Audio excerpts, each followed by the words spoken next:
Hello friends, welcome to a new lecture today. In this we are going to learn some one-liners on dumbbell.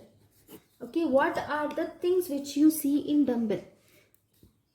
See, asbestos body is dumbbell shaped. Then we have in urine calcium oxalate monohydrate crystal. In renal stones is dumbbell shaped. Then we have schwannoma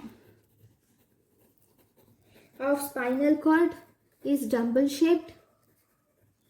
Then pox virus, which is DNA core, dumbbell shaped. The DNA core of pox virus is dumbbell shaped.